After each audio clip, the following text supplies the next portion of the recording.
You're listening to the Yin and Yang Show, a marketing and sales conversation with Lindsay Kelly and Brian Signorelli.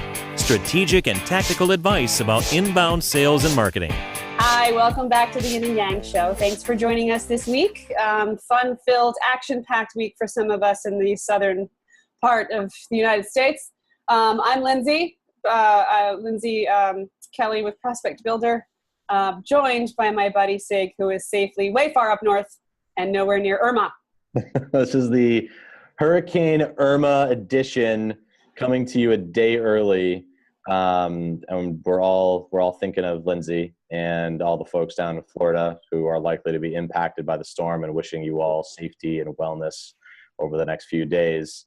But I can hear it. I know you. We've known each other for You can really hear it, can't you? 5 years now. I can hear it in your voice. I'm freaking out. You're freaking out a little bit. For those of you who don't know where I'm in West Palm Beach, and West Palm Beach has been evacuated, and I am farther inland, so I'm farther west. So my area is has not been evacuated, and even if I wanted to leave, now I can't, because the roads are completely jam-packed, and they're saying people are running out of gas because there's no gas in our state.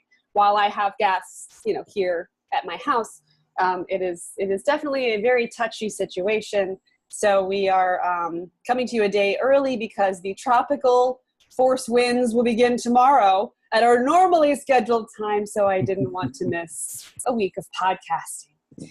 So anywho, but thank you for the well wishes. I am hoping that it decides to just, take a swim out into the Atlantic and not come anywhere close to us, but I don't think that's going to happen. So today we're going to talk about some entry-level sales hiring and get some sort of how-to tips from Brian Sig, which I'm excited to hear as well. And I'm gonna let you kind of run with this one, Sig, because my brain is kind of all over the place. Kind of like I said before, my brain is like the drunken toddler. My friend said the other day, the hurricanes are like drunken toddlers. I'm like, I feel like a drunken toddler in my head right now. I can't keep it on straight. I can't think of anything but, 180-mile-an-hour winds coming at me. Mm-hmm. And I'm happy to do a quick walkthrough today. This isn't we'll probably only be talking for 15 to 25 minutes or something like that. This isn't meant to be like a super short how-to, but I am going to structure it in kind of a little bit of a how-to. I personally think, and I can tell you from experience, I think that hiring is one of the most difficult parts, but also one of the most important parts of building any sales team, or really any team for that matter. I mean, at the end of the day, in the knowledge economy, all we have are each other and people. And yes, we sell products and services, but more and more we see that it's about the customer experience, and the people that create that experience are the people you work with. So I'm going to talk a little bit just about the sales side of the house, and share some of my own opinions on basically how to find entry-level sales talent, how to connect with them to start maybe a conversation or an interview process. And then as you go through the interview process, I'm not going to talk about how to structure interviews or how to kind of, do scoring systems or evaluation frameworks or things like that. That's probably, left to another episode. But I will talk a little bit about the types of things that I personally looked for when I was hiring inside sales reps, which frankly could be applicable to outside reps as well. But obviously with the inside sales profession at large growing significantly faster than the field sales side of the house, depending on the industry you're in, obviously, I thought it might be interesting just to chat a little bit about that as well, and I think it's relevant. I do too, and what we were talking about, Sig and I were talking about this just before we went live. Was there is a gentleman in our industry, in the office technology industry, that is very well known throughout all the dealer channels. His name is Mike Reardon. And after, we get through some of what Brian suggests, what Sig's recommendations are, and some of the things that he's seen work, I want to see if I might be able to tie in because I've been through Reardon's training multiple times. I'm going to see if I can tie that in a separate episode. I told him, I said, there's no way my brain can focus on all of that right now. But the other thing I'm going to do is I'm going to actually call Mike Reardon, and I'm going to see if he'll come on with us. So I think that would be a lot of fun. He's a fantastic guy, and he's about to retire, so we got to get him on now. I love it. So it'll be fun to see like what your recommendations are, how you do things, and then how it might fit into the Ask program that he has when it comes to his hiring, and how he has trained all of his folks to hire. Yep. Yeah. I think that's great. I think it'd be great for our listeners and viewers. So the first thing I'll get into is how to find people. Some businesses have the luxury of in-house recruiters. If you have that, that's great. If you do have in-house recruiters, you should absolutely be working with them to help them understand what your kind of criteria are and why you're looking for certain people and why that matters to you. The second route is obviously, working with an outside talent recruiting firm, which can be extremely expensive depending on again, industry and the talent you're sourcing, et cetera. I've worked with businesses like that before, and it's personally, my experience, don't love it. I used to work for a recruiting firm. I was their marketing person. There you go. For sales and marketing people. Yeah, I just always thought the 30% thing, I just didn't get that. Anyway, like I get that it makes sense for some businesses, never made sense for me personally. But that leads me to my third option, which is one, referrals from your own employees has been demonstrated time and time again that is like the absolute best source of any talent. So if you're not providing an incentive system or something to surface referrals from your own team members, that's a mistake. Start doing that. Get that in place.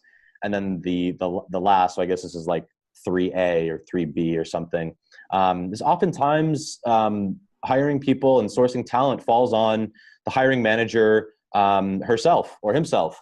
And it's not easy to spend all your time managing people and trying to find talent and interview them and bring them in and train them and so on and so forth. But I can tell you that it often falls on our shoulders to do that. It fell on my shoulders very squarely for the few years that I was a manager here at HubSpot. And so here's how I went about it. The first is I didn't really bother with any other channel. We do have an internal recruiting team here at HubSpot, and they would provide a fairly steady stream of candidates, but I always found that I could provide myself a much steadier stream of candidates because I was only doing that work for myself. So I could source 30 or 40 candidates over the course of, say, I don't know, a week or two, whereas the recruiting team might send me like one a week or something along those lines, because I wasn't the only mouth they were feeding. They were feeding 20, 30, 40 other managers. So anyway, the way I went about it, two important things. So one is I use LinkedIn as my primary outreach tool. And the way that I did this is, obviously there's some free tools within LinkedIn. I don't think you need like the recruiter tools necessarily. I haven't used them myself. I'm sure they're good. I like LinkedIn's products.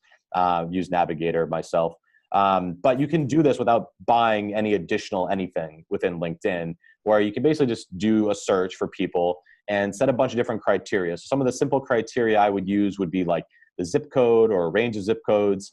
I would use the cities that, typically, like, depending on how big your company is, like, you might be hiring across states or across time zones, but many small and mid-sized businesses are hiring within the city that the business is already in.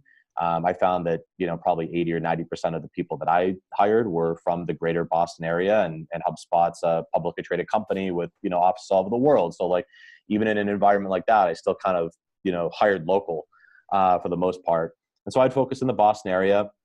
And there's other simple filters you can put in there, like, obviously, maybe there are certain schools, maybe you want to talk to people, maybe you went to college, in a school or high school or college or whatever.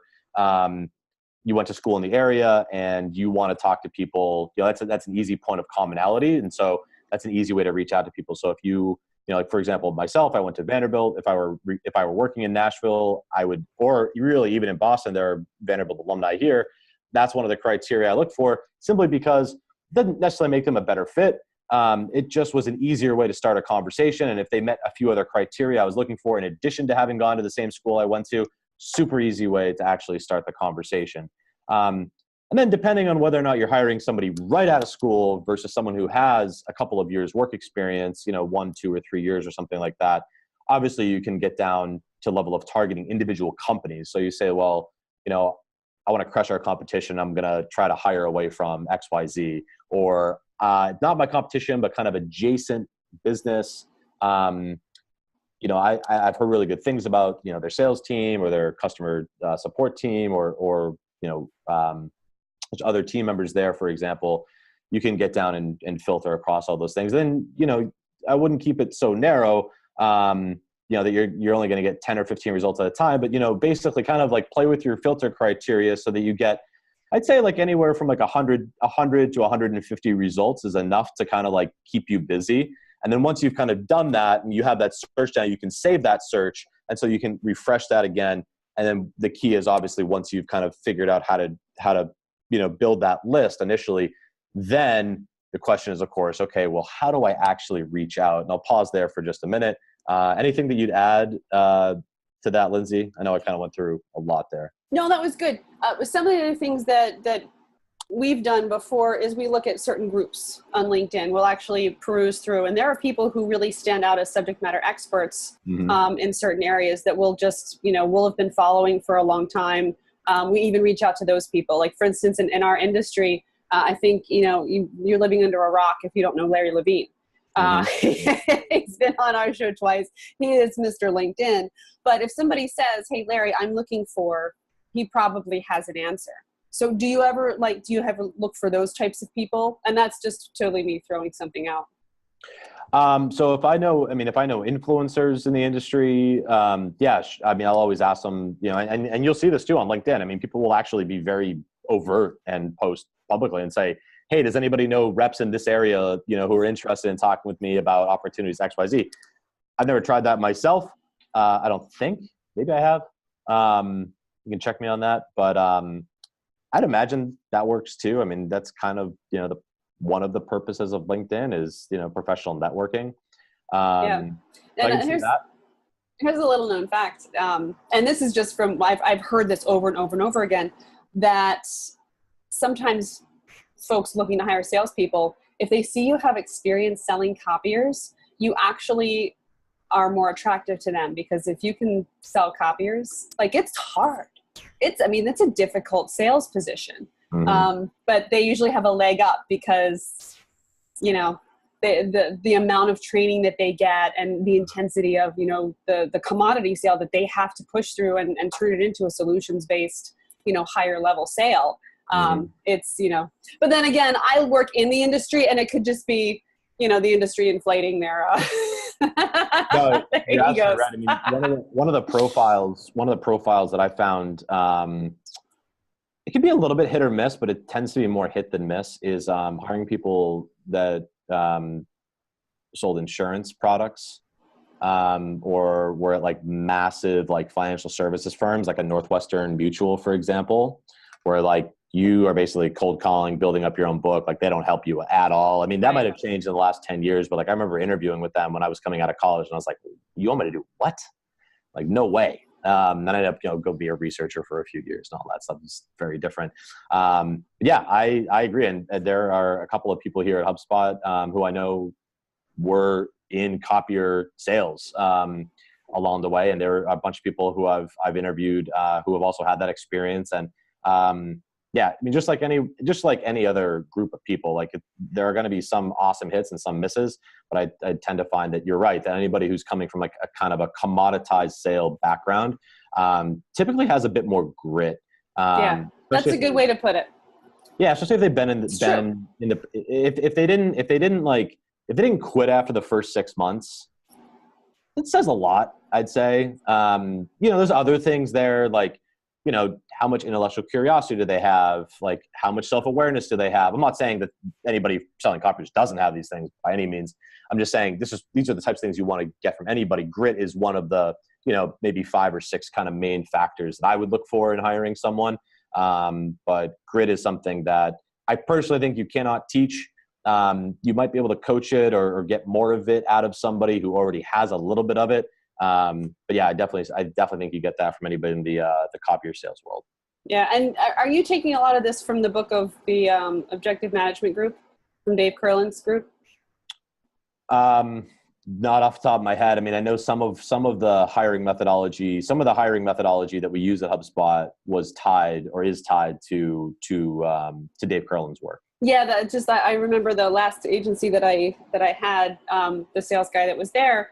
There was a really interesting sales analysis that he would do for hiring, for this, for that tested different characteristics. But I digress. That's a conversation. I've taken that test. Have you? So have I. I failed miserably. Yeah, I still don't know what I scored on that. Really? I've seen the scorecards and yeah, they don't share them with the reps. Yeah, no, they don't. We don't. It was shared with me because it was kind of like, this is what we're selling. Why don't you take this? And it was just like, basically it was a big red X over my name that said, don't ever hire her for sales. Right. We actually found in the group, I don't know if this was HubSpot at large, but we actually found within the group I was hiring within, which is probably, it was a pocket of the company. We actually found that when that test came back and said, do not hire, that person was one of the highest likelihood people to be successful. Really? So I don't know if it was like the way we had the test set up or whatever, but like the people that passed that thing with flying colors were out in 6 months, and the people that failed it tended to do really well. And I never got into the weeds around like, why is that? And like, how do we change, whatever we're hiring for and whatever. But I just thought that was interesting. So I still believe in a lot, basically everything that Curlin talks about. But yeah, I mean, his book Baseline Selling is pretty powerful. Yeah, it is. But the industry in general, just so you know, and this is something that we'll see if Mike can speak to, they do their own internal assessment as well. And it's like, I think like Blue 7, 8, or 9 is like, hire them, it's like really good chance, like they're going to be great. They fit really well because it like it matches you against the role that you're being hired for. But I digress again. Right. Like I said, I'm like a drunken toddler. I cannot focus on anything. All I want to do is go turn the TV back on and see how close Irma is now. So the second thing I'll get into, and this is just a kind of a little bit of a quick tip, is how to reach out to someone, once you have this kind of list developed. And the single piece of advice that I got, and I actually did not learn this from Mark Roberge directly. I read it by reading it, or I learned it by reading his book, The Sales Acceleration Formula, if you can believe this.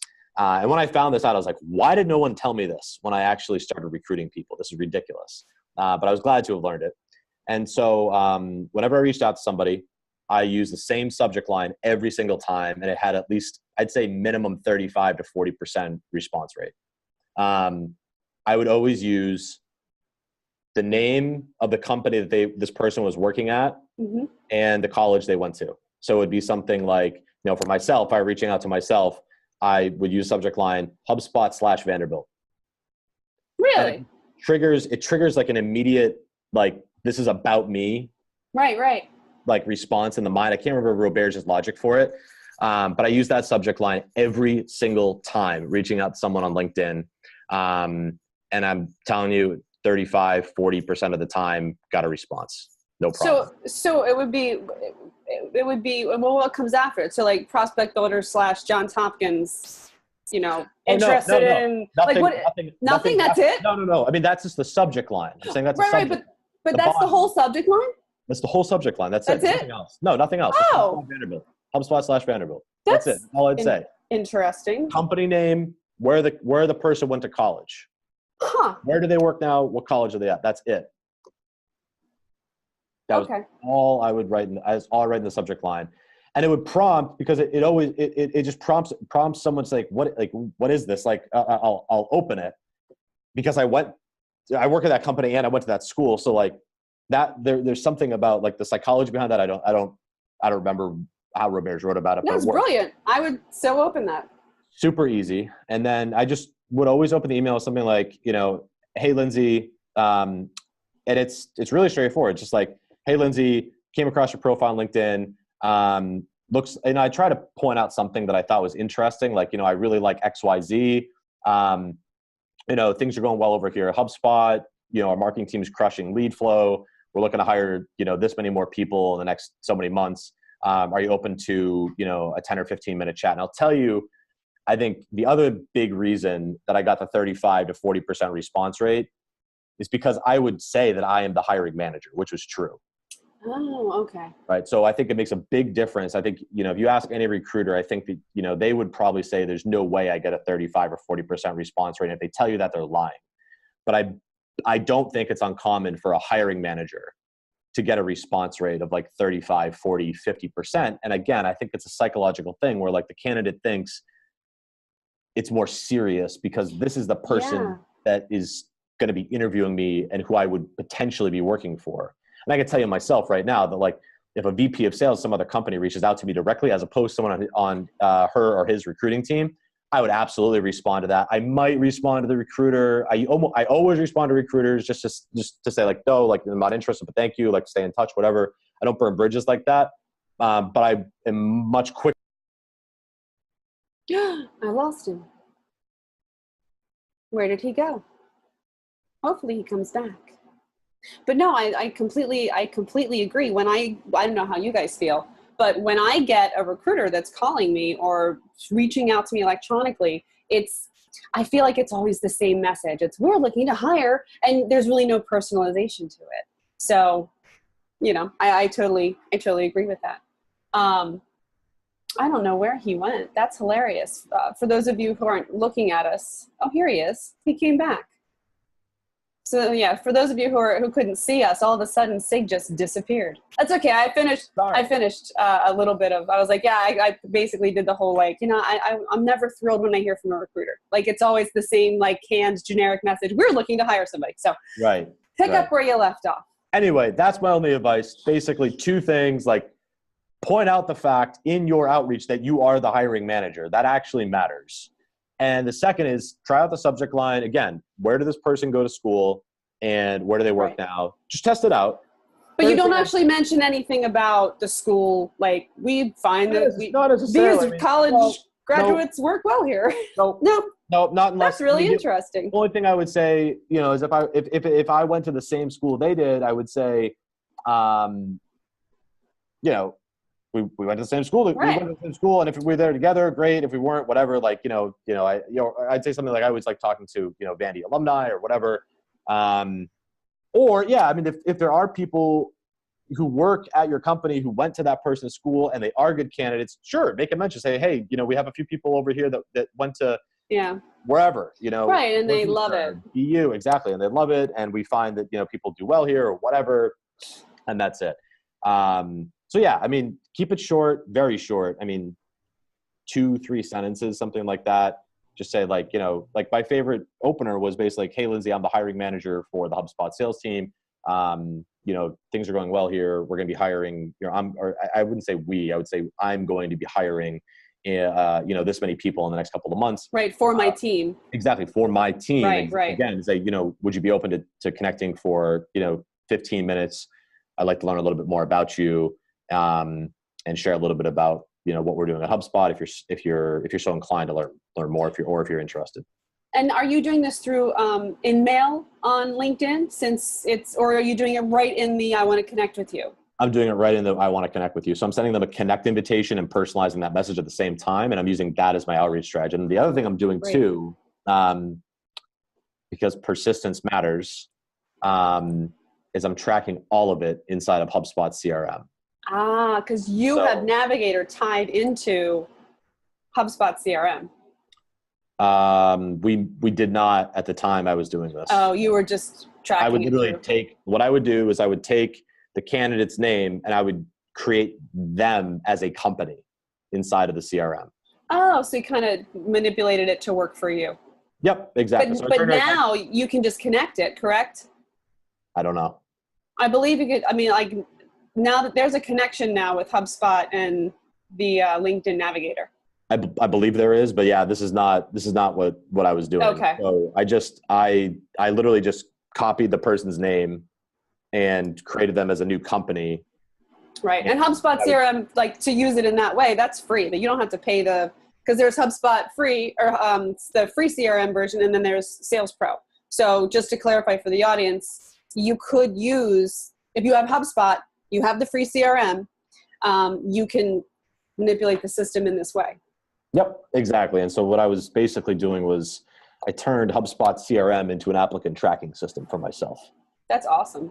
More or less. And And then I told our product team that we should build a recruiting tool at some point, which I guess they didn't hear me on because that was like 2 years ago, and here we are with no recruiting tool. So anyway, so those are the three things: is, you know, the outreach and the subject line, person's company, and the school that they went to.